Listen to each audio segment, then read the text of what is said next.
मुख्यमंत्री योगी आदित्यनाथ के आदेशों पर जहां प्रदेश भर में अवैध निर्माण और अतिक्रमण के खिलाफ सख्त अभियान चलाया जा रहा है, तो वहीं दूसरी ओर कानपुर देहात की मासा नगर पंचायत सरकार के आदेशों को दरकिनार करते हुए नजर आ रही है।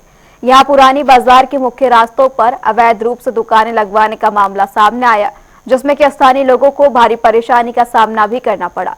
लोगों का आरोप है कि नगर पंचायत खुद मुख्य सड़क पर अस्थायी दुकानें लगवाकर वसूली करता है, जिसे लेकर लोगों ने नगर पंचायत के खिलाफ प्रदर्शन भी किया।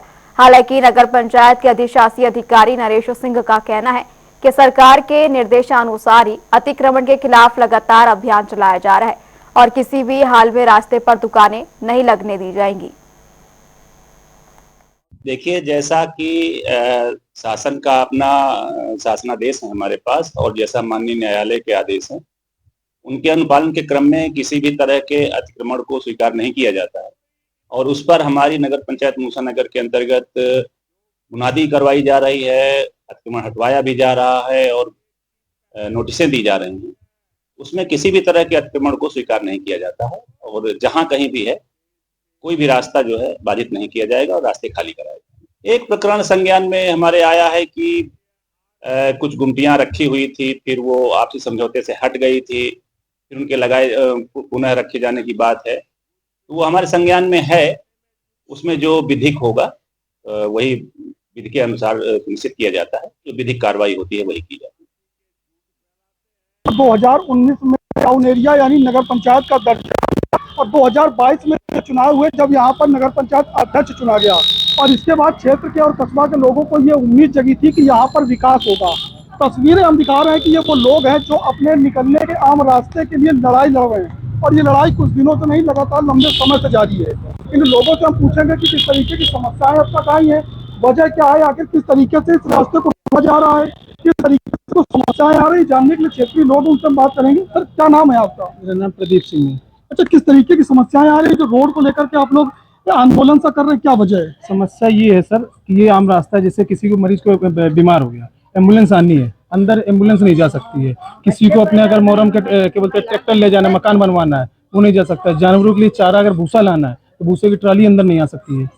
अच्छा, किस तरीके से इस पे कब्जा होता है, कैसे इसको रोका जाता है? इस पे कब्जा के, इस पे लोहे की मजबूत गुमटियां जो पीछे आपको दिख रही होगी, पीछे रखवाने का प्रयास किया जा रहा है कि यहाँ गुमटियां रखवा दी जाए।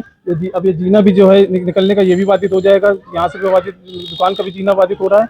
इस तरह का जबरन बाधित कर, मतलब इतनी नगर पंचायत अगर किसी को गुमटी रखवानी है तो कहीं, और जो गुमटी रखना चाहते हैं सबके पास अपनी निजी दुकान, 3-3 फ्लैट मकान सब कुछ है।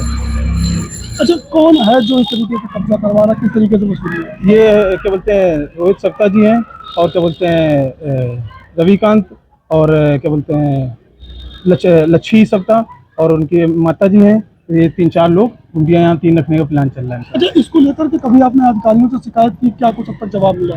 मैंने अधिकारियों से शिकायत की, सर्वप्रथम नगर पंचायत ईओ से शिकायत की, ईओ के बाद मैंने एसडीएम साहब से शिकायत की, एसडीएम साहब के बाद डीएम साहब के पास गया। डीएम साहब ने मुझे आश्वासित किया और वह लिखित में मुझे कॉपी दी कि रास्ते में कोई अवैध अतिक्रमण नहीं होगा। वो कॉपी नगर पंचायत के पास भी आ गई है और एसडीएम साहब के पास भी आ गई है अभी, लेकिन उसका कुछ समाधान नजर नहीं आ रहा। परेशान समाधान क्या, उनसे बोलो तो यहाँ रात, मुश्किल रात में जैसे ही दिन ढलता है, दिन में तो नहीं आते हैं लेकिन रात का प्रयास रहता है, 10-10, 12-12 लोग आते हैं रात में और रखने का प्रयास करते हैं। तो हम लोग रात में अगर निकलते हैं, निकलने के बाद कभी ये हो सकता है हमला हो सकता है, धमकियां मिल जा सकती हैं कि बंदा लोगों से आते हैं, हम लोग 2-3 लोग हैं, क्या कैसे क्या कर लें। रात में औरतें तो बाहर निकलेंगे नहीं, या हम अकेले निकले तो 15 लोगों से हम अकेले कैसे फाइट करेंगे, क्या करना है। प्रशासन से हम यही चाहते हैं कि रास्ता है, रास्ते को रास्ता ही बना रहने दो। नगर पंचायत से भी हम आज विनम्र निवेदन से कह रहे हैं कि इस रास्ते में अतिक्रमण ना हो, रास्ते से किसी का भला नुकसान हो जाएगा, पूरे मोहल्ले का नुकसान होता है, मरीजों का नुकसान होता है। अच्छा, ये रास्ता है और यहाँ से करीब 500 घर के ऐसे लोग हैं जो यहाँ से आते जाते हैं और यही वजह है कि महिलाएं यहाँ पर खड़ी हैं इस आंदोलन को लेकर के। आशा बहू यहाँ पर खड़ी है क्योंकि उनका ये मानना है कि यहाँ पर एम्बुलेंस नहीं आ पाती है, क्योंकि आशा बहू की जिम्मेदारी होती है कि किसी मरीज को एम्बुलेंस के माध्यम से समय पर उसको अस्पताल पहुँचाए। सबसे बड़ा सवाल ये है कि जब एम्बुलेंस नहीं आती है तो मरीज देरी से पहुंचता होगा, ऐसे मरीज को कितनी समस्या होती है? बहुत समस्या होती है सर, इतनी कि रास्ते में क्या दम तोड़ देते हैं बहुत से बच्चे, मतलब इतनी तकलीफ आ जाती है कि पूछो ना। जब समय से पहुंचेंगे नहीं अस्पताल तो डिलीवरी है, बीमारी है, कौन जैसे हर मील के बीमार मिलते हैं हमको पेशेंट। अच्छा, आपने कभी अपने अधिकारियों को इस तरीके की समस्या बताई कि इस तरीके की दिक्कतें यहाँ पर? कोई सुनता नहीं है, कोई सुनता नहीं है, कोई सुनने वाला नहीं है। ये हमको गुमटी तो बहुत खर्ची थी, बहुत ज्यादा, तो दिखाता नहीं है, कोई चाहे चोर हो चाहे बदमाश हो, कुछ यहाँ इतना आड़ पड़ती है कि पूछो ना। रास्ता है, ये तो रास्ता है। तो ये तमाम वो लोग हैं जिनका दर्द साफ है। जिस तरीके से उत्तर प्रदेश सरकार के मुख्यमंत्री योगी आदित्यनाथ तस्वीरों में दिखाई देते हैं कि किस तरीके से अवैध अतिक्रमण को बुलडोजर से ढहाने का काम करते हैं, तो यहाँ मूसा नगर पंचायत जो है लगातार अवैध कब्जे कराकर लोगों के निकलने के रास्ते को बाधित कर रही है। और सबसे बड़ा सवाल यह है कि मरीजों की जिंदगी के साथ खिलवाड़ कर रही है। अब देखना यह होगा कि जिले के जिम्मेदार आखिर अपना रुख इस तरफ कैसे करेंगे और कैसे इन लोगों को सहूलियत देंगे। कानपुर से गौरव शुक्ला, जनता टीवी।